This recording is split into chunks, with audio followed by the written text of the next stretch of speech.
Boa noite, Igreja Rio. Boa noite.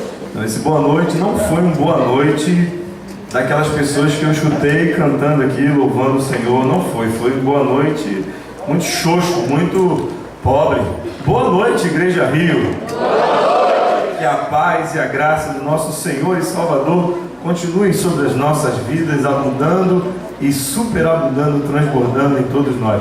Hoje é um dia muito especial, muito feliz, e mais especial e mais feliz porque nós temos aqui a grata satisfação, o privilégio, a honra de ter algumas pessoas que estão nos visitando pela primeira vez. E a gente quer conhecer você, a gente não quer que você te constranger, a gente quer conhecer você, é bem rapidinho. Eu queria que você levantasse a sua mão assim, bem rapidinho, assim, ó. Tem 1, 2, 3, 4, 5, 6, gente, quanta gente está visitando a gente? Aqui, ó, tem bastante gente. Fique com a mão levantada rapidinho, por favor, não abaixe. Fique com a mão levantada, a gente vai entregar para você, ó, um cartãozinho aí.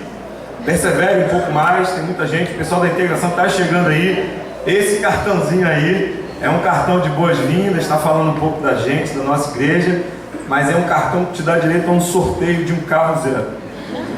Não é um carro zero não, é brincadeira, não é um carro não.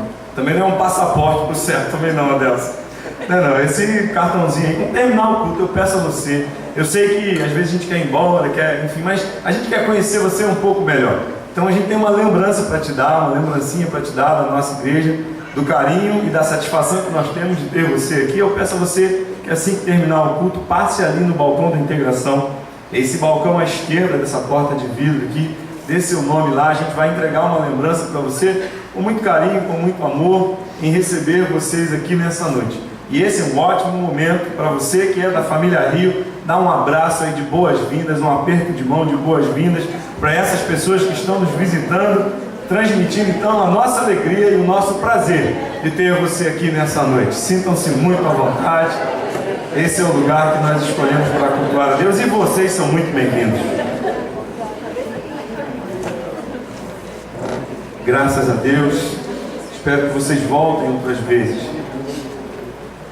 Eu queria orar com você nessa noite. Por favor, feche seus olhos e cubra sua cabeça. Oremos. Senhor, nosso Deus e Pai, Tu que te assentas no mais alto e sublime trono, Tu que reinas e governa o mundo com as Tuas poderosas mãos, e ao som da Tua voz tudo se criou, Pai. Nós te pedimos nessa noite, Pai, pela Tua infinita misericórdia, que Tu fale conosco. Nós precisamos ouvir a Tua voz. Nós necessitamos ouvir a Tua voz. Eu não tenho nada, Pai. Sou um homem falho e pecador, mas Tu tens as palavras de vida eterna. Tu podes falar aos nossos corações. E nós te pedimos mais uma vez, fale aos nossos corações, porque não há nenhum lugar onde nós possamos ir que nós encontremos as palavras de vida eterna, a não ser na Tua presença e aos Teus pés. É o que te pedimos humildemente, Senhor, em nome de Jesus. Amém. Hoje eu quero caminhar com você por um período da história bíblica. Eu não sei você, não sei quanto a você, mas eu gosto muito das histórias da Bíblia. Eu gosto muito de ler e de estudar as histórias da Bíblia, porque a gente consegue perceber a ação de Deus controlando toda a história, e tudo o que Deus faz tem um propósito. E a gente consegue ver isso na história da Bíblia, nas histórias que são contadas pela Bíblia. Naquilo que está registrado na Bíblia, a gente consegue entender, consegue ter uma visão de tudo o que Deus faz e como Deus faz. E a própria Bíblia diz que todas as coisas cooperam e contribuem para o bem daqueles que amam a Deus, daqueles que são chamados pelo Senhor. E a gente consegue entender e ver isso claramente através da Bíblia. E eu queria caminhar por um pedaço, um trecho da história bíblica que me empolga bastante. Eu não sei se você sabe, mas eu creio que a maioria de nós sabemos que Deus chama Abraão quando Abraão ainda morava na Babilônia, numa terra chamada Ur dos Caldeus. Deus chama Abraão e diz para Abraão: olha, Abraão, eu quero que você saia dessa terra. Eu quero que você saia desse lugar aqui e vá habitar em uma outra terra. Uma terra que eu vou te mostrar. E ali eu vou fazer de você uma grande nação. Abraão entende esse chamado, entende essa voz de Deus, e Abraão sai e vai para Canaã, a região hoje onde é Israel, a Palestina, ele se dirige para lá. Então os patriarcas hebreus, estes homens que a Bíblia conta a história deles, peregrinaram por essa terra de Canaã. Se você conhece um pouquinho da geografia bíblica, você vê que o povo de Israel era um povo que se estabeleceu em Canaã, mas eles ficavam, quando Abraão chega em Siquém, em Betel, e ali ele constrói um altar de adoração ao Senhor, eles ficavam transitando por aquele local, eles habitavam, então eles peregrinaram nessa terra, na terra de Canaã.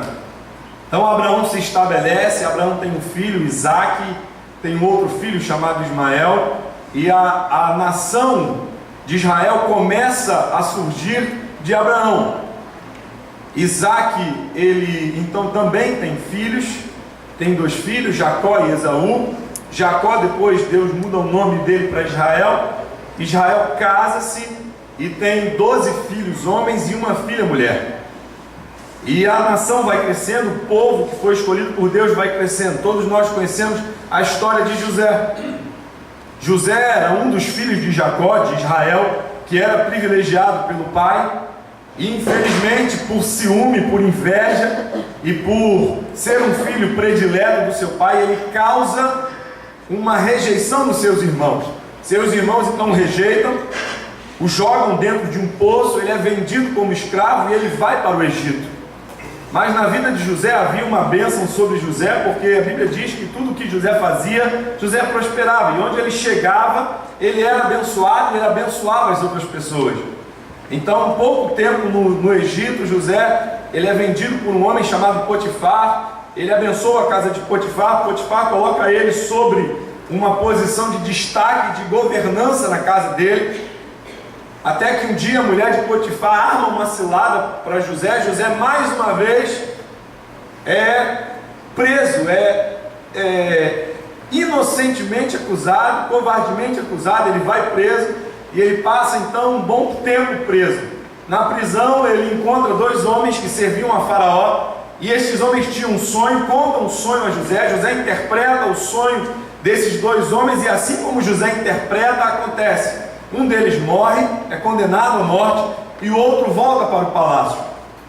Quando esse homem chega no palácio, passado algum tempo, Faraó, o rei do Egito, o líder da nação do Egito, ele tem um sonho, e esse sonho atribula a vida de Faraó. Atribula de tal maneira que ele ordenou que todos os sábios, todos os conhecidos, os estudiosos tentassem interpretar o sonho, mas não conseguem.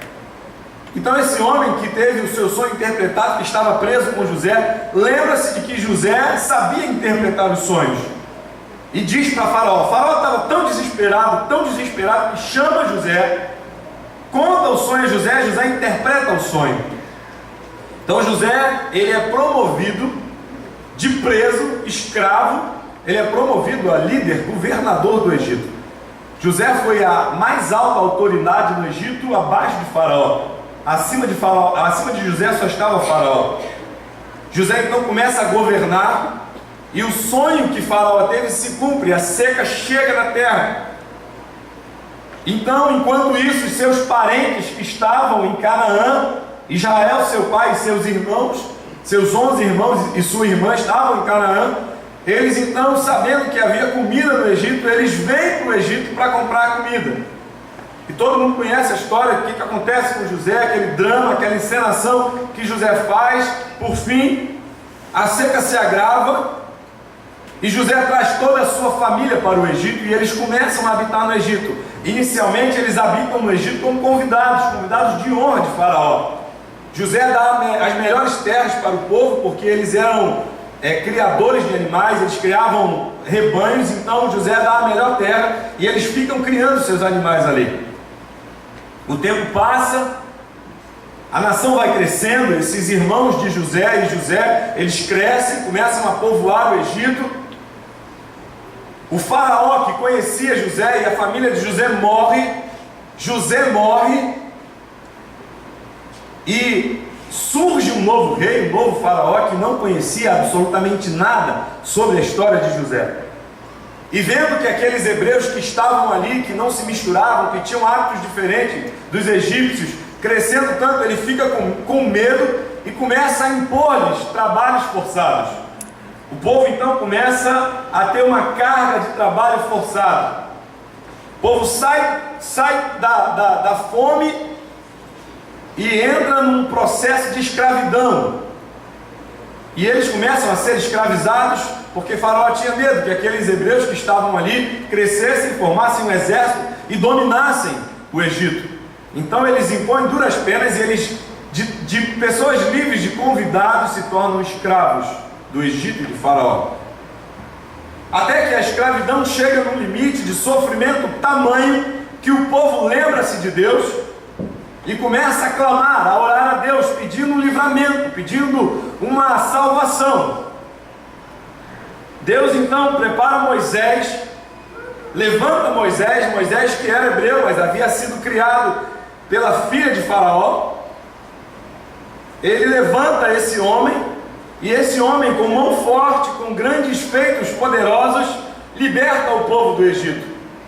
O povo sai do Egito, peregrina pelo deserto durante cerca de 40 anos, e Moisés então levanta um homem que o sucedesse na liderança do povo.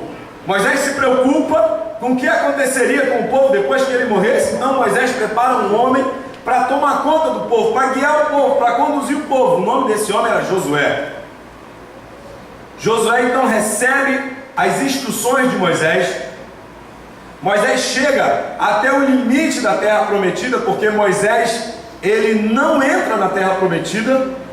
Ele chega no limite, vê a terra prometida, mas não entra na terra prometida, e passa todas as ordens para Josué. A missão de Josué era suceder Moisés, entrar na terra com o povo, tomar a terra, possuir a terra, estabelecer o povo na terra e cumprir as determinações de Deus acerca daqueles que já estavam habitando na terra. Porque quando eles foram para o Egito, a terra deles ficou vazia. Era para eles ficarem um tempo no Egito, mas eles ficaram muito tempo. Eles esqueceram da terra deles e só se lembraram quando estavam em escravidão. Então, nesse período de 400 anos, cerca de 400 anos, outros povos se instalaram na terra deles. De sorte que quando eles voltaram, já haviam outras pessoas ocupando aquela terra. E por isso está essa briga até hoje lá, de quem é a terra. Os palestinos, os judeus, os muçulmanos, os árabes. É aquela briga danada que existe até hoje lá em Israel por conta disso. Mas preste bem atenção. Queria que você prestasse bastante atenção nisso. Quando Moisés entrega a liderança do povo a Josué, naquele momento ali, Deus introduz uma nova forma de ensino para o povo. Até então, até a morte de Moisés, Deus ensinava o povo através de sonhos, através de visões, através de teofanias, ou seja, aparições. O anjo do Senhor apareceu a Abraão, o anjo do Senhor apareceu a Moisés, Moisés viu Deus face a face.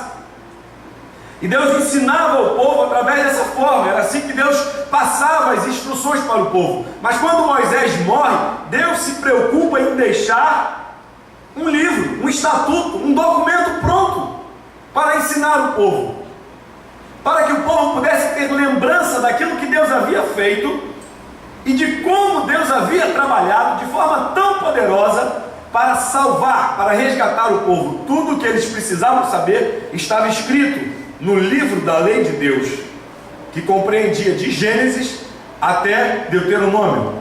Tudo estava escrito. Então a missão de Josué, além de possuir a terra, de estabelecer o povo na terra, era manter o livro e os ensinamentos para o povo. Ele e Eleazar, o sumo sacerdote, tinham essa missão. Josué então cumpre a missão, toma posse da terra, mesmo que não tenha eliminado todos os inimigos e expulsado todos os inimigos da terra, ele não cumpre a missão completamente. Ele se despede, reúne o povo, se despede e morre. E a história bíblica relata que Josué não preparou um sucessor, como Moisés fez. Josué não teve a preocupação de levantar um homem, de escolher um homem, segundo a direção de Deus, que pudesse dar continuidade ao que ele estava fazendo. E logo depois que Josué morre, Eleazar, o sumo sacerdote, também morre. E enquanto ainda existiam líderes que conheceram a Josué, tudo andou bem. Porque as pessoas sabiam a história, conheciam a história. E tudo andou bem, tudo andou muito bem, tudo caminhou muito bem. Mas à medida que esses homens foram morrendo, que esses líderes foram morrendo, e uma nova geração foi se levantando, essa nova geração não conhecia a Deus e não sabia o que Deus havia feito pelo povo de Israel. Quando essa geração antiga de líderes morre e essa geração nova de líderes se levantam, começam a acontecer os problemas. Depois da morte de Josué e de todos esses líderes contemporâneos de Josué e do sumo sacerdote Eleazar, o povo ficou completamente sem liderança e começaram a fazer o que achavam que era certo. As tribos estavam estabelecidas no território, cada tribo ocupando seu espaço, e cada tribo fazia o que achava correto. No livro de Juízes, no capítulo 17, versículo 6, o texto diz assim: naquele tempo não havia rei em Israel, e cada um fazia o que parecia bem aos seus olhos. O que eles julgavam certo fazer, eles faziam. Então, depois da morte de Josué, tem o início de um tempo bíblico, na história bíblica, chamado período dos juízes. E esse tempo vai desde a morte de Josué até a magistratura de Samuel. Deus levanta juízes, esse período dos juízes, homens que lideravam o povo, que acompanharam a vida do povo, mas antes de morrer, Josué diz para o povo uma coisa muito interessante que está no capítulo 23 do livro de Josué. Não precisa ler aqui, que eu vou dizer. Josué diz assim para o povo: esforçai-vos para fazer, para guardar tudo o que está escrito naquele livro, no livro de Deus, no livro da lei do Senhor, não se desviando dele nem para a direita e nem para a esquerda. Mas no período de juízes nós vemos que foi exatamente o contrário que aconteceu. O povo começa a entrar em declínio espiritual. No período de juízes, nesse período, acontecem 7 apostasias, estão registradas no livro de Juízes. É um período de cerca de 300 a 350 anos, e o livro de Juízes revela 7 apostasias. Revela também 7 opressões. Eles apostatavam na fé, se esqueciam de Deus. Deus então permitia que eles fossem oprimidos pelos seus inimigos, por aqueles povos que habitavam lá na terra, que eles não expulsaram. Deus então levantava os juízes que libertavam o povo. 7 apostasias, 7 opressões e 7 libertações. Isso está registrado no livro de Juízes. É sobre esse período, sobre isso que eu quero falar nessa noite. A gente caminhou um pouco na história bíblica para que você possa entender aonde a gente quer chegar nessa noite e aquilo que Deus quer falar aos nossos corações. Esse período do livro de Juízes é um período onde o caráter moral e espiritual do povo caiu vertiginosamente. A identidade espiritual daquele povo de Israel, daquela nação que viu os feitos poderosos de Deus, se perdeu. Eles se esqueceram rapidamente de quem eles eram e do que Deus havia feito através deles. A separação do povo na terra fez com que eles perdessem a identidade de nação e começassem a viver de forma tribal novamente, cada um fazendo o que queria, cada tribo se comportando conforme achava que era certo. O sentimento patriótico foi completamente perdido. Aquele sentimento de nação que faz com que eles caminhem pelo deserto, faz com que eles entrem na terra, que eles destruam com as mãos de Deus Jericó, se perde completamente. O povo passa a viver uma sequência de apostasia, opressão e livramento. E quando eu era garoto, que eu estudava o livro de Juízes, eu detestava ler o livro de Juízes, porque eu via aqueles altos e baixos. Deus ia lá, salvava o povo, libertava o povo, e pouco tempo depois o povo estava fazendo as mesmas coisas, e coisas até piores. E isso acontece 7 vezes. Queria ler com você o texto bíblico dessa mensagem que está no livro de Juízes, capítulo 2, do verso 11 ao verso 19. A gente vai entender claramente o que acontecia com aquele povo nessa época. Juízes, capítulo 2, do verso 11 ao verso 19. Abra sua Bíblia, ligue o seu celular, o seu app, e vamos ler. Então fizeram os filhos de Israel o que era mal aos olhos do Senhor, e serviram aos Baalins, e deixaram ao Senhor, Deus de seus pais, que os tirara da terra do Egito, e foram-se após outros deuses, dentre os deuses dos povos que havia ao redor deles, e adoraram a eles, e provocaram o Senhor a ira. Porquanto deixaram ao Senhor, e serviram a Baal e a Astarote. Por isso a ira do Senhor se acendeu contra Israel, e os entregou na mão dos espoliadores que os despojaram, e os entregou na mão dos seus inimigos ao redor, e não puderam mais resistir diante dos seus inimigos. Por onde quer que saíam, a mão do Senhor era contra eles para mal, como o Senhor havia falado, e como o Senhor havia lhes jurado, e estavam em grande aflição. E levantou o Senhor juízes, que os livravam da mão dos que os despojaram. Porém, tampouco ouviram aos juízes.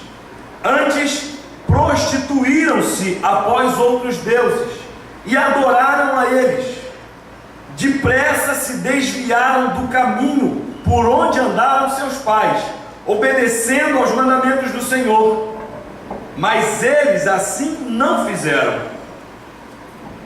E quando o Senhor lhes levantava juízes, o Senhor era como juiz, e os livrava da mão dos seus inimigos todos os dias daquele juiz, porquanto o Senhor se compadecia deles pelo seu gemido, por causa dos que oprimiam e afligiam.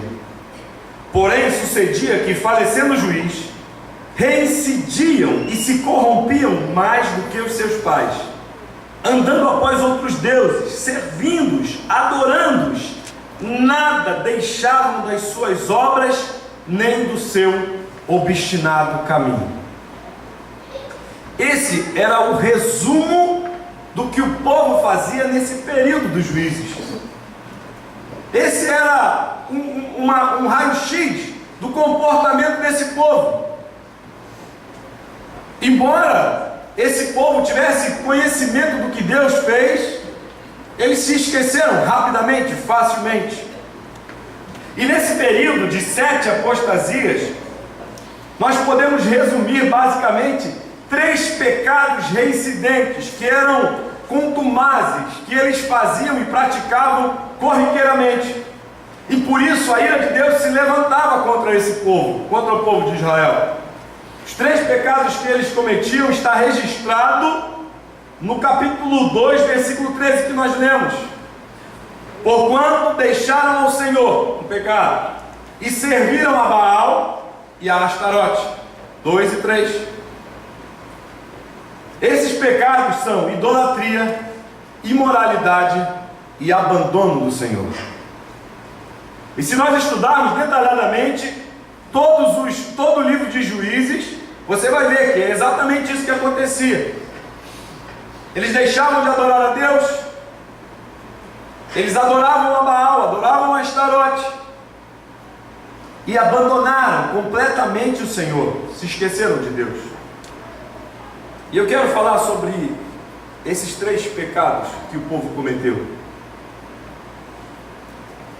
Idolatria, o primeiro deles.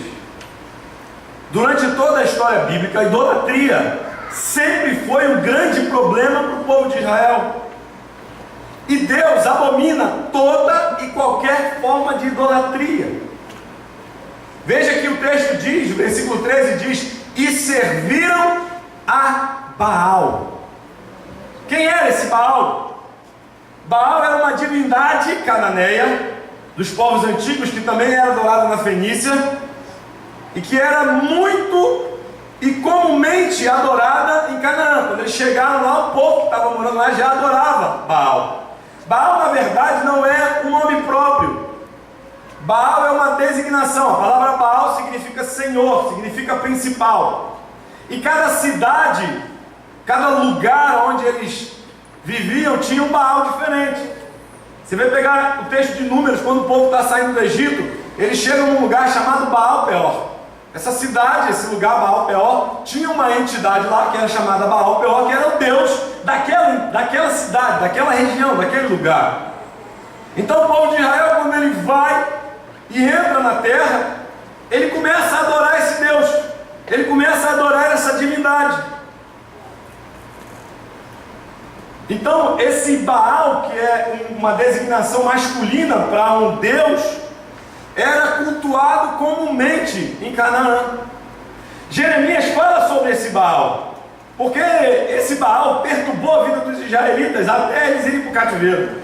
Lá em Jeremias capítulo 19, versículo 4, vejam o que o profeta diz acerca de Baal, falando as palavras de Deus. Ele diz assim: porquanto me deixaram e profanaram este lugar que ele está dizendo era Israel, era a terra que Deus deu para eles, e queimaram incenso a outros deuses, que nunca conheceram, nem eles, nem seus pais, nem os reis de Judá. Veja bem, eles não conheceram, eles conheceram um Deus que tinha tirado eles do Egito, um Deus que se manifestou de forma poderosa, fez milagres, sinais, prodígios, e o povo todo viu e testemunhou o que Deus fez para tirar eles do Egito. Então ele diz assim: vocês nunca conheceram esse tal de Baal, encheram este lugar de sangue de inocentes. O que quer dizer isso? Versículo 5 ele explica: porque edificaram altos de Baal, para queimarem os seus filhos no fogo em holocausto. Vejam o que o povo de Israel estava fazendo: sacrificando seus filhos no fogo a Baal. E Deus diz assim para eles: eu nunca lhes ordenei isso, nem falei e nem me veio ao pensamento. Eu nunca exigi tal coisa de vocês. Isso nunca passou pela minha cabeça, e vocês estão fazendo isso, destruindo seus filhos, queimando seus filhos a um ídolo, a um Deus que não existe. Por isso Deus permitia que viessem os opressores e oprimissem o povo, para que o povo entendesse que eles estavam errados. O que o povo foi capaz de fazer por causa de um ídolo? Deixa eu repetir mais uma vez: Deus abomina qualquer forma de idolatria. E talvez você esteja se perguntando: sim, mas você está falando isso para mim? Não tem um Baal lá em casa, eu não construí nenhum Baal, não estou adorando, não tem nenhuma imagem lá na minha casa, não tem nenhum ídolozinho lá na minha casa, não tem um altar construído na minha casa. Talvez não tenha mesmo. Sabe por quê? Porque muitas vezes nós construímos ídolos e os colocamos nos altares dos nossos corações. Você pode não ter uma imagem de um Baal ou qualquer outra imagem, mas talvez você tenha constituído alguém ou alguma coisa senhor sobre sua vida, que domina você, que é um principal. A palavra Baal significa senhor, principal, que é um senhor, que é um principal. É mais importante para você. Se existe algo do qual você pode dizer assim: eu não posso viver sem isso, esse é o seu ídolo. E isso aqui está no seu coração. É isso que domina a sua vida. Algo do qual você não abre mão de jeito nenhum. Algo do qual você diz: não, isso aqui é meu, ninguém tasca, eu vivo em função disso. Isso é um ídolo. Sabe, nós fomos criados para a adoração. adoração. Deus nos criou para a adoração. Nós fomos criados por excelência, por Deus, para ser adoradores. E quando Deus não é o nosso alvo de adoração, quando Ele não é o Senhor das nossas vidas, quando Ele não está no altar do nosso coração, nós colocamos qualquer outra coisa no lugar dEle. Não dá para deixar o nosso coração sem um ídolo. Tim Keller diz que você só pode tirar um ídolo do seu coração, da sua vida, se você colocar outro no lugar. E se não for Deus que estiver lá, pode ter certeza que existe qualquer outra coisa lá. Transformamos isso em nosso ídolo pessoal. Muitos transformam o trabalho em um ídolo pessoal. Não, o meu trabalho é a coisa mais importante da minha vida. Eu não vivo sem o meu trabalho. Não, o meu trabalho é tudo para mim. São os workaholics, aqueles que vivem para o trabalho. Se dedicam de corpo, alma, espírito, tudo mais que ele tiver, ele bota no trabalho. Esquece da família, esquece dos amigos, esquece da igreja, esquece de Deus, porque o trabalho é mais importante. Talvez você tenha participado de todas as reuniões, você nunca chegou atrasado no seu trabalho, você é o funcionário exemplar e isso é bom. Mas você não dedica 10% do que você se dedica no seu trabalho para Deus. Porque o trabalho é o seu ídolo, é mais importante do que Deus. Se você perder o seu trabalho, você diz: a minha vida acabou, eu estou perdido, porque eu perdi o meu trabalho. É o que está dominando o seu coração. Muitas pessoas colocam o dinheiro como ídolo no seu coração. Ah, não, sem dinheiro não dá para viver. Você cria uma relação de amor com o dinheiro. Em vez do dinheiro te servir, porque ele é um ótimo servo, ele te domina, ele vira o teu senhor, é um péssimo senhor. E você passa a ter uma relação com o dinheiro de que o dinheiro te domine, e não você domina o dinheiro. Você não abre mão de nada e nem para nada que não lhe dê retorno financeiro. A sua relação é: eu só faço se eu ganhar alguma coisa em troca. Isso não acontece lá fora, não, acontece aqui dentro. Nós trazemos, importamos esse ídolo para a nossa relação com Deus. E a gente pensa: não, eu vou ofertar porque eu sei que se eu ofertar, tem uma lei aí, que é a lei da semeadura e da cega. Então se eu der, Deus vai me dar em dobro, Deus vai me abençoar, vai me dar uma medida recalcada, sacudida, transbordante, generosa, e por isso eu dou. Ou seja, você dá na expectativa de que você vai receber algo em troca. É uma aplicação de curto prazo com rendimentos extraordinários. É o dinheiro que está senhorando a sua vida. A relação com Deus não é uma relação de receber, é uma relação de dar. Talvez você tenha constituído outro ídolo na sua vida, que não é o trabalho e que não é o dinheiro, que é você mesmo, e esse é o pior de todos. É você por você e só você e mais ninguém. Na sua vida o que interessa é você, o seu prazer, a sua satisfação, a sua felicidade, a sua realização, os seus desejos, as suas vontades, e ninguém mais tem chance no seu mundinho do reino de si próprio. E olha o que o apóstolo Paulo fala sobre isso em 2 Timóteo, capítulo 3, do verso 1 ao 5. Parece que Paulo está falando isso com clareza, exatamente para esse tipo de pessoa. Paulo diz para Timóteo assim: sabe, porém, isso, Timóteo, que nos últimos dias sobrevirão tempos trabalhosos, porque haverá homens amantes de si mesmos, avarentos, presunçosos, soberbos, blasfemos, desobedientes a pais e mães, ingratos, profanos, sem afeto natural, irreconciliáveis, caluniadores, incontinentes, cruéis, sem amor para com os bons, traidores, obstinados, orgulhosos, mais amigos dos deleites do que amigos de Deus, tendo aparência de piedade, mas negando a eficácia dela. Destes, afasta-te. Estes são aqueles que constituíram a si próprio o seu ídolo. O mundo e tudo tem que girar em torno de mim, tem que convergir para mim. Qual é o ídolo que está governando o altar do seu coração?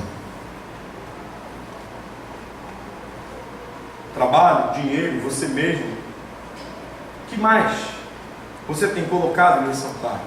Lembre-se, você só pode trocar um ídolo, tirar um ídolo do seu coração, se você colocar outro. E o único ídolo que deve reinar nos nossos corações é o Senhor nosso Deus. Só Ele pode reinar nos nossos corações. Esse é o pecado da idolatria.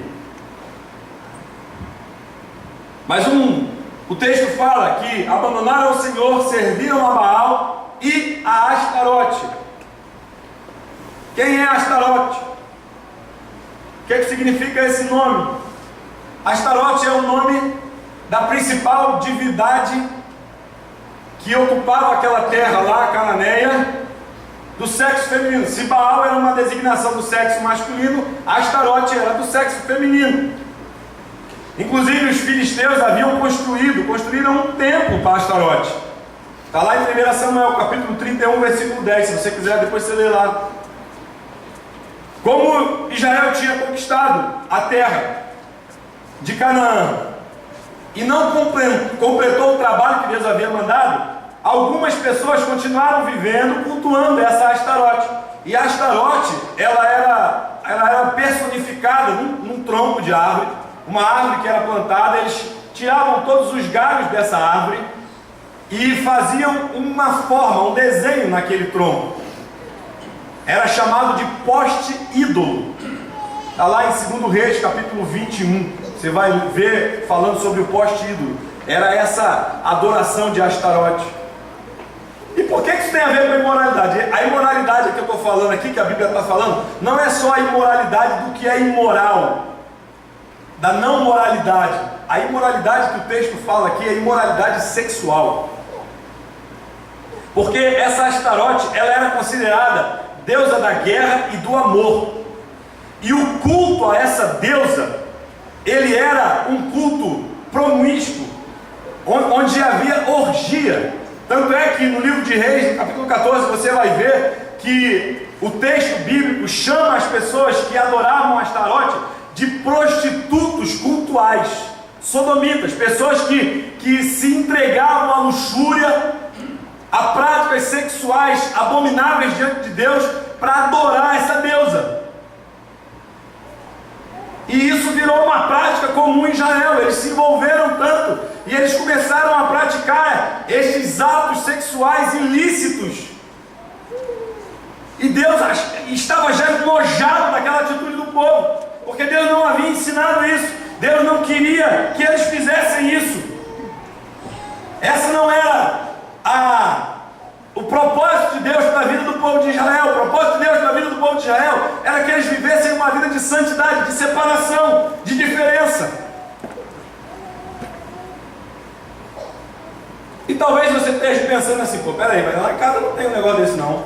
Lá em casa não tem um poste desse, não tem uma árvore lá no meu quintal que a gente está adorando essa árvore não. Mas a imoralidade sexual é uma prática muito mais comum e corriqueira do que você possa imaginar. Essa é uma área que tem destruído muitos crentes, muitas famílias, muitos lares estão destruídos por conta da imoralidade sexual. Crentes estão literalmente caídos e não se dão conta disso, porque estão presos, estão escravizados pelo pecado da imoralidade, porque não vivem uma vida de integridade. Deus acha que está tudo certo, está tudo bem. Não, lá na igreja Rio é legal, é uma igreja moderna, é uma igreja maneira, tem umas luzes lá meia doida, tem uma parede preta, a luz apaga na hora da música, é um clima de discoteca. Então lá eu posso fazer tudo. Não, meu filho, você está enganado, você está equivocado, porque a palavra de Deus diz que o que era pecado continua sendo pecado. E talvez você fique chateado comigo, mas eu preciso falar o que a Bíblia diz. Muitas pessoas estão sendo destruídas por conta disso. Muitos lares estão sendo fracassados por conta da imoralidade. Porque a gente importa do mundo, do padrão do mundo, das coisas que acontecem no mundo, traz para a nossa vida, contamina a nossa vida, destrói os nossos pensamentos, poluem a nossa alma e o nosso corpo. E falando de imoralidade sexual, eu queria citar pelo menos 4 aqui, pecados comuns, corriqueiros, que estão destruindo e derrubando muitos crentes. O primeiro deles é a fornicação. Eita! O que é isso, pastor? Fornicação é a prática sexual antes do casamento. Ih, pastor, você é brega. Que é isso, é careta? Não, é a palavra de Deus que diz. O sexo é uma bênção de Deus. É algo abençoado de Deus dentro do casamento. Sexo não é só conjunção carnal. Sexo é envolvimento, é alma. A palavra de Deus diz que deixarão e os ambos serão uma só carne. Há um mistério aí nesse negócio que Deus criou. E toda vez que você se relaciona fora do casamento, uma parte de você vai e você carrega uma parte da outra pessoa. Deus não é complacente com esse tipo de comportamento.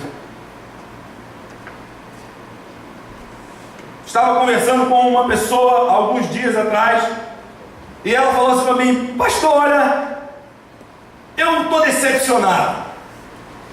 Foi decepcionado com o que, meu filho? Não, porque eu idealizei que o sexo seria a melhor coisa do mundo. Então eu chamei minha namorada e falei assim: olha, está na hora da gente ter uma relação, então vamos ter uma relação. E eu estou decepcionado porque não foi o que eu esperava que seria. O que aconteceu? O que aconteceu, meu filho? Que você estava pecando. E depois que você pecou, você se entristeceu. Você ficou triste. Porque não era a hora para você fazer aquilo. Por isso que não foi bom. Por isso que você se decepcionou com algo que Deus criou sublime. O apóstolo Paulo nos diz isso. O texto bíblico fala isso: venerado seja entre todos o matrimônio, o leito sem mácula. Mas muitos de nós estão se corrompendo, porque entendem que pode fazer tudo. Mas eu quero dizer para você que a palavra de Deus nos diz, ela é a regra, ela é a bússola, ela é aquilo que nos orienta. Ela diz que sexo fora do casamento é pecado. Viva uma vida de santidade diante de Deus. Talvez você fique chateado comigo, mas eu preciso falar aquilo que Deus tem colocado em meu coração. Talvez não tenha uma deusa Astarote na sua casa, mas talvez você esteja em práticas que são abomináveis a Deus. Deixa eu falar uma coisa com todo carinho, com todo respeito: homossexualidade também é pecado.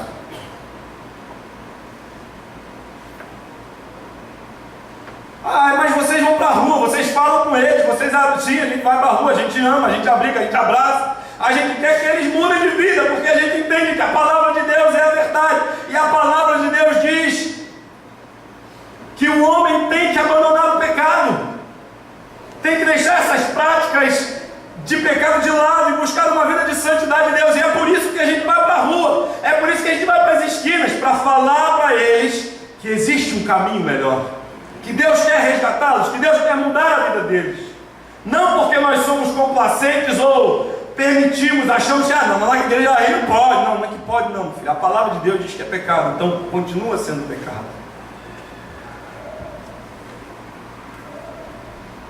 Existe uma forma muito sutil de imoralidade sexual que está destruindo a mente e o coração das pessoas.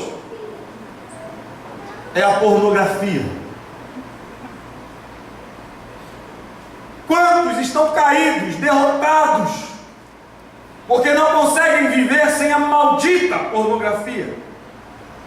Polui a sua mente. Ela entra como um veneno e vai matando você aos poucos e você vai ficando refém daquilo. Você não consegue se livrar daquilo, mas Deus quer nessa noite que você entenda que Ele tem um caminho melhor para você, que Ele tem uma jornada melhor para você, que Ele não te criou para isso. Polui a sua mente, polui a sua alma, destrói a sua carne. A moda dos nudes é nude para cá, é nude para lá, é o desejo exagerado, é a concupiscência da carne, é a cobiça de que precisa. Mude de atitude, vença. O quarto tipo de imoralidade que eu quero falar é sobre o adultério. E Jesus parece que ele entende muito bem a mente dos homens, e ele diz assim para os judeus. Os fariseus chegaram para perguntar para ele sobre essa questão de pecado. Jesus diz assim: eu vou falar uma coisa para vocês. Na lei de Moisés diz que qualquer que se juntar com uma prostituta, com uma mulher que não seja casada, não seja casada com ele ou com ela, seja lá que for, o homem ou a mulher, comete adultério. Eu, porém, vos digo que qualquer que no seu coração pensar, já adulterou, já pecou. Jesus vai além do ato físico. Se a sua mente estiver poluída com pornografia, desculpe, irmão, mas a palavra de Deus diz bem claro: você está adulterando, você está vivendo uma vida de promiscuidade, uma vida de imoralidade. Deus não quer isso para você. Não é esse o caminho que Deus tem para você, para a sua vida. E o adultério está destruindo as famílias. Pessoas não vivem com contentamento, querem sempre mais e mais. E quanto mais elas querem, mais elas se afundam. O buraco cada vez é mais fundo, mais profundo. E o retorno cada vez é mais difícil. A restauração cada vez é mais difícil. A palavra de Deus diz: o sujo, suje-se mais ainda. O santo, santifique-se mais ainda. Qual é a sua escolha? A imoralidade suja a sua mente, polui seus pensamentos, contamina o seu corpo, que é templo e morada do Espírito Santo de Deus. Agora, você quer saber realmente o que Jesus fala sobre isso?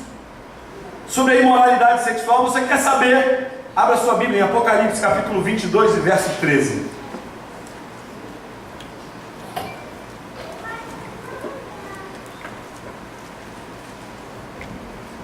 Jesus diz assim, Jesus aparece para João e Jesus revela.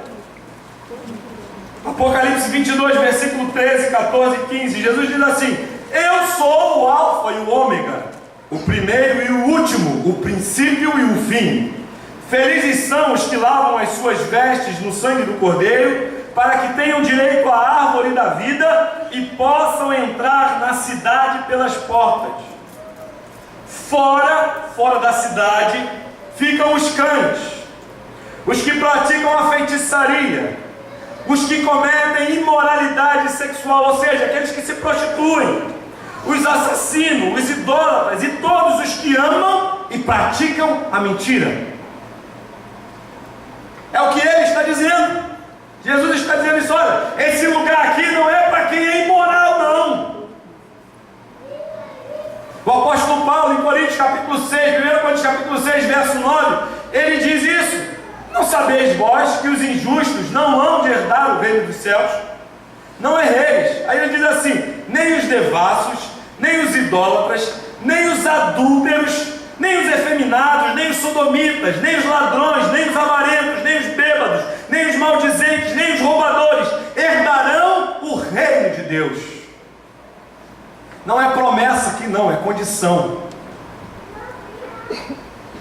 Nem os idólatras, nem os adúlteros. É condição.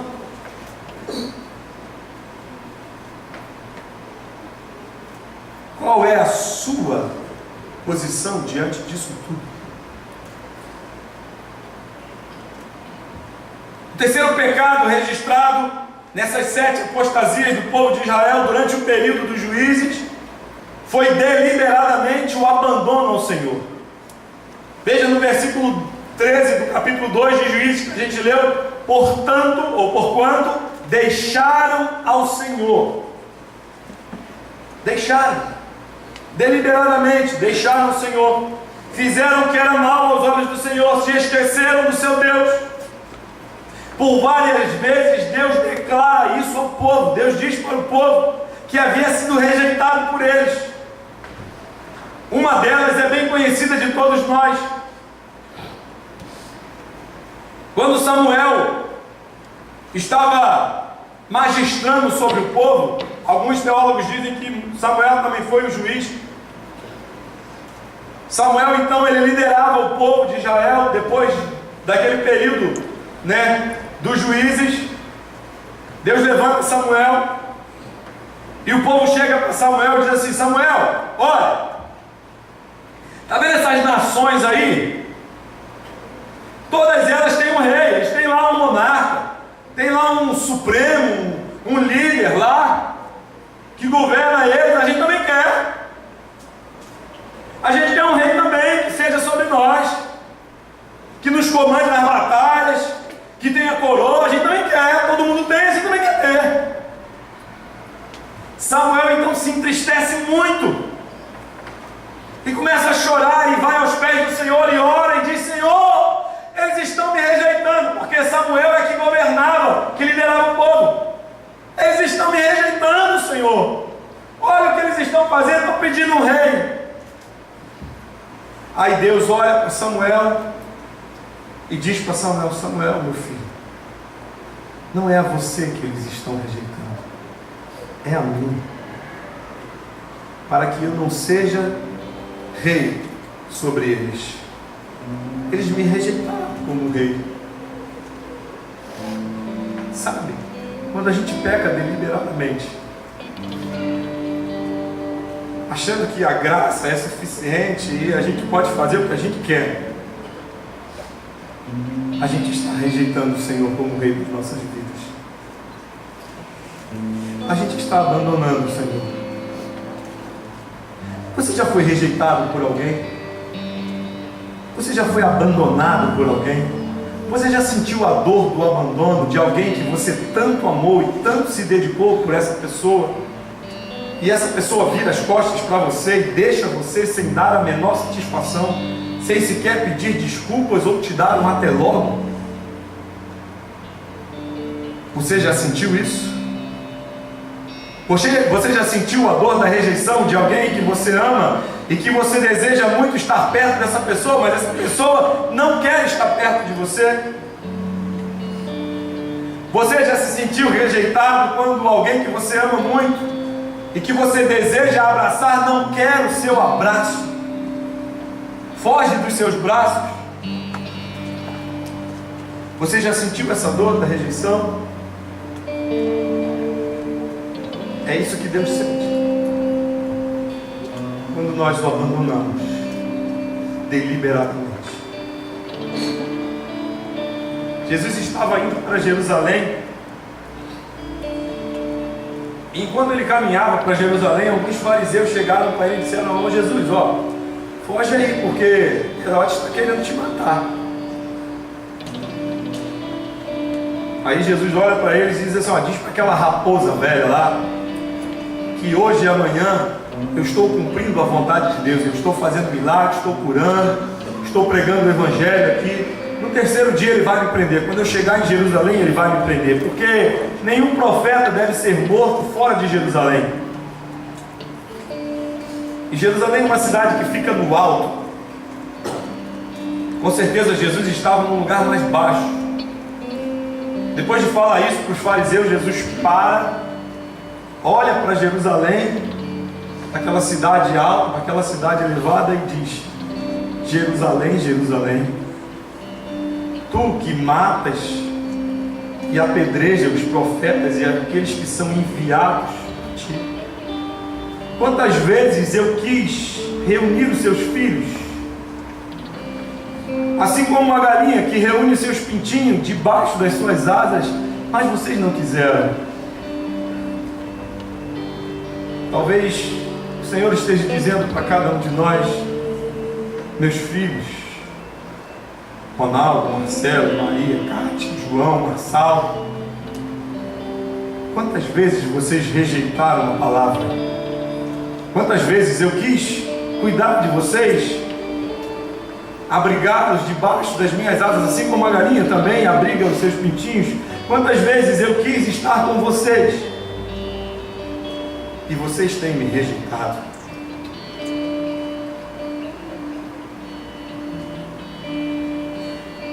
Você entende como ele sofre quando a gente rejeita ele? Aquele que nos ama tanto, que teve a coragem de se entregar na cruz, de sofrer por todos os nossos pecados, um ato de amor tão grande, ser rejeitado deliberadamente.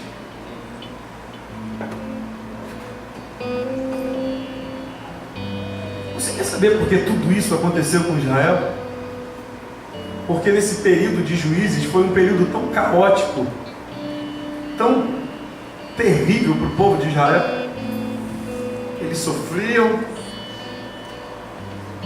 Deus levantava juízes, salvava o povo, e o povo voltava novamente a pecar deliberadamente, fazendo coisas piores do que as coisas que os pais deles fizeram. Cada vez o pecado era pior, e parece que quando a gente peca deliberadamente, a gente vai ficando cada vez pior. O pecado vai sendo cada vez mais profundo, a gente vai se misturando cada vez mais na lama, a gente fica cego,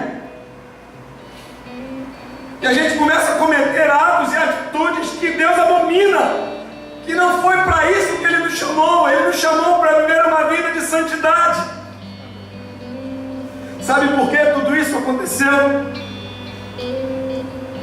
Deixa eu falar e preste bem atenção nisso. Eu falei antes, quando eu estava começando a pregação, preste bem atenção. Vou falar e vou repetir: preste bem atenção. Sob a liderança de Josué, Deus introduz uma nova forma de ensinar o seu povo.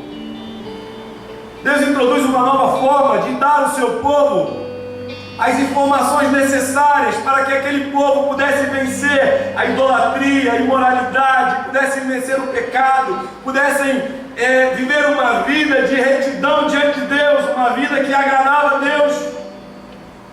Deus introduz então o livro da lei. Josué tinha essa missão de introduzir uma nova forma do povo ouvir a voz de Deus. Josué declara isso no capítulo 23: olha, esforçai-vos muito para guardares e fazeres tudo quanto está escrito no livro da lei de Deus, para que dele não vos aparteis nem para a direita e nem para a esquerda. O povo não se esforçou, sequer ler o livro. Em nenhum momento do livro de Juízes eles falam do livro, eles falam da lei do Senhor. Se esqueceram, não meditou nos preceitos de Deus, não atentou para tudo aquilo que Deus já havia feito na vida deles.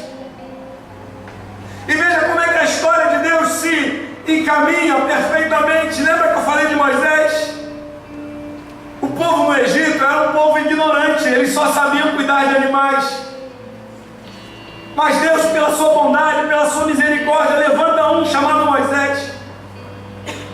Moisés então ele é escolhido por Deus, e a mãe de Moisés pega ele e bota ele num cestinho, porque a lei era: todos os meninos deveriam morrer,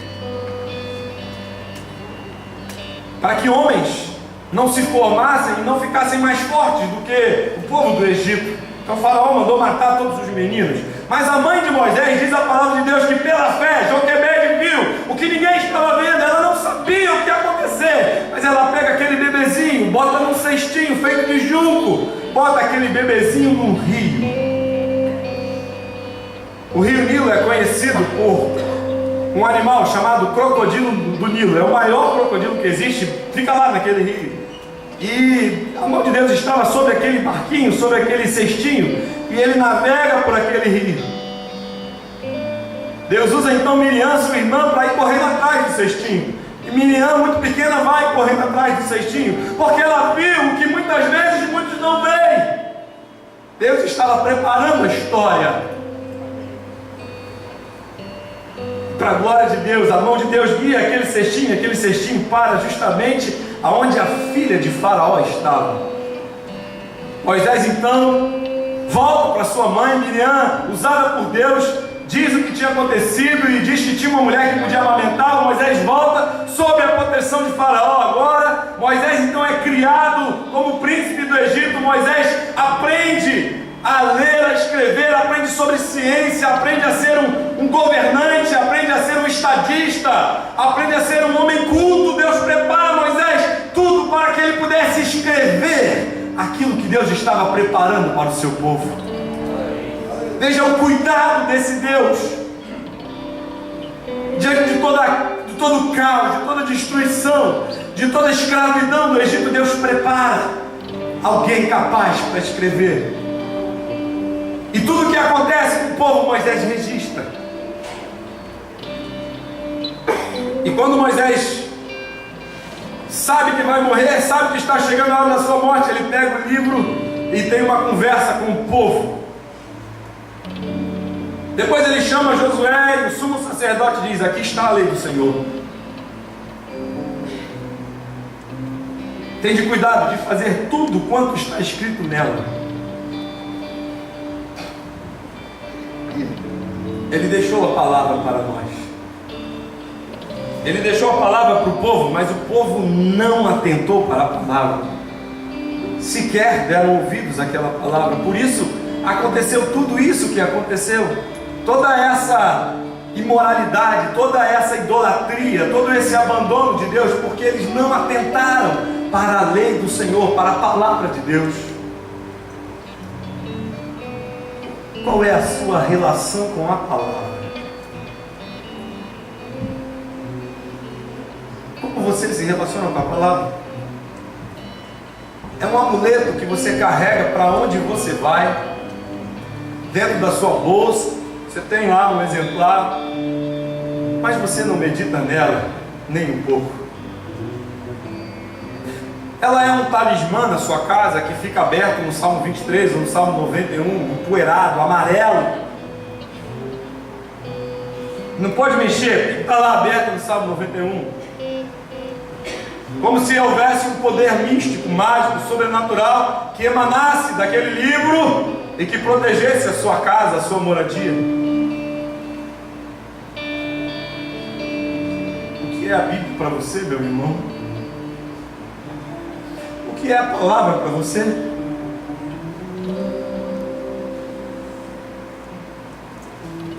Jesus declara, certa vez, dizendo: olha, vocês estão muito enganados. Vocês não conhecem nem as Escrituras e nem o poder de Deus. Vocês precisam conhecer. Oséias, um profeta que foi levantado num período de grande tribulação do povo de Israel, no capítulo 4, versículo 6, ele diz assim: o meu povo foi destruído porque lhes falta o entendimento. Eles rejeitaram o conhecimento.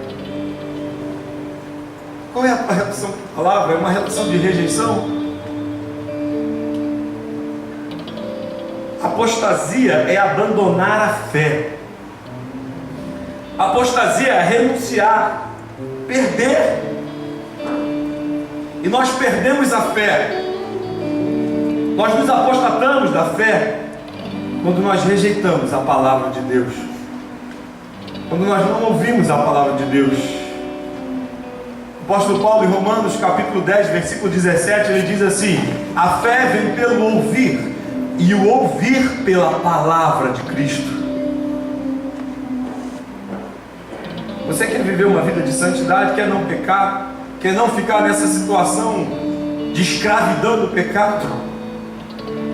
Eu convido você a rever a sua posição, a sua relação com a palavra. Eu quero desafiar você nessa noite. Eu gosto de desafiar.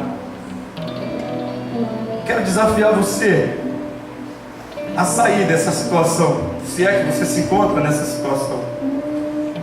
Deus quer nos conduzir a um lugar mais profundo. Deus quer nos levar a experiências mais profundas.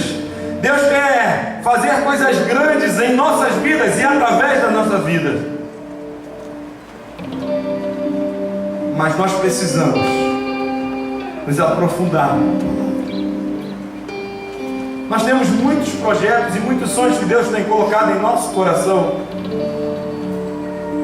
Mas não dá para fazer isso se a gente não tiver alicerçado na palavra. Ela é a nossa base, ela é a nossa raiz, ela é a nossa estrutura, ela é o que nos mantém de pé. Algumas vezes na minha vida eu pensei que estava tudo acabado, mas eu me lembrei da palavra do Senhor que me dizia: meu filho, eu não te deixo nem um segundo, eu estou com você todos os dias. Tem de bom ânimo, ó. Eu venci o mundo. Eu lembrei que Jesus disse que não viria provação maiores do que aquelas que eu podia suportar.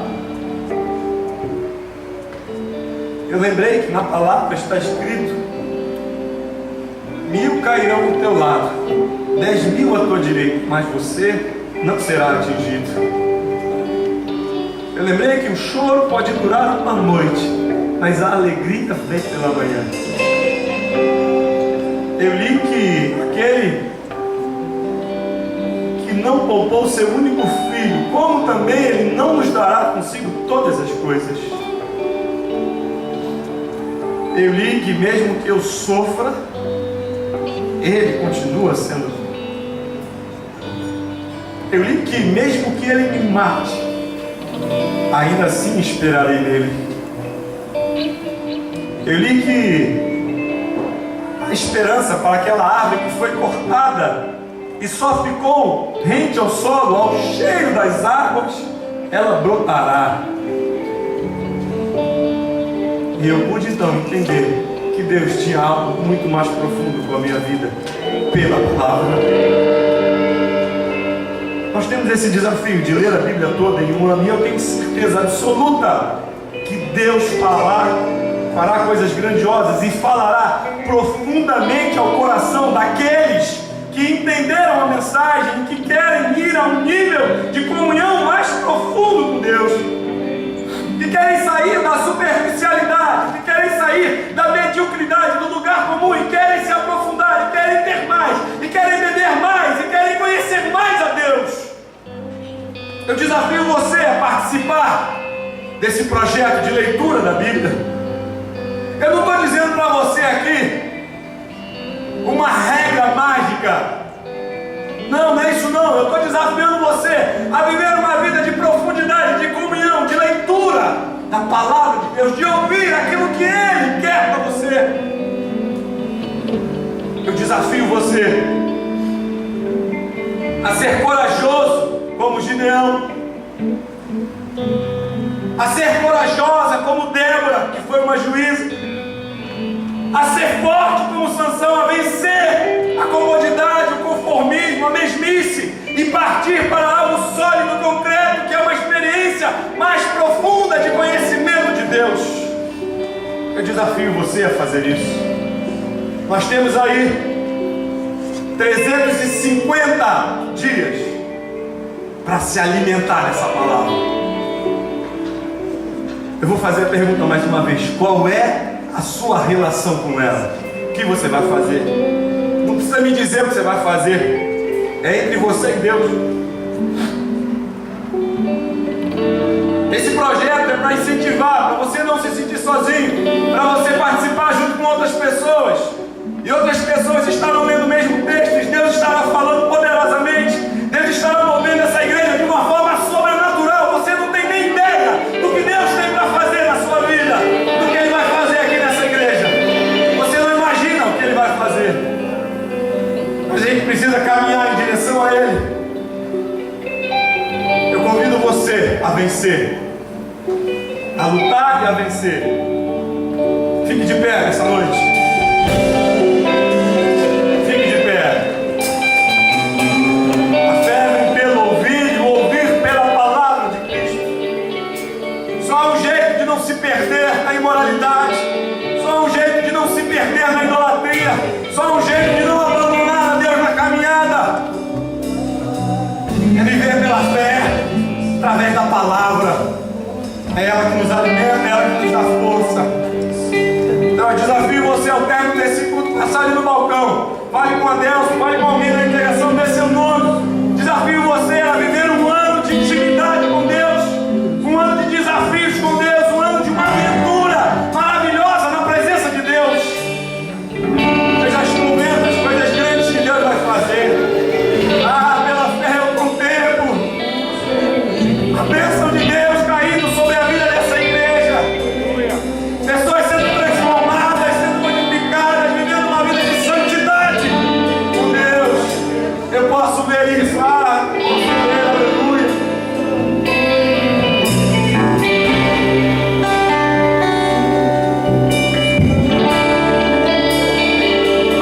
Vamos cantar essa música louvando a Deus pelo que Ele tem feito em cada um de nós.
Nesse momento, curve a sua cabeça. Diante da palavra, a palavra é o crivo, e diante dela nós somos todos pecadores. Nossos pecados estão patentes diante da palavra.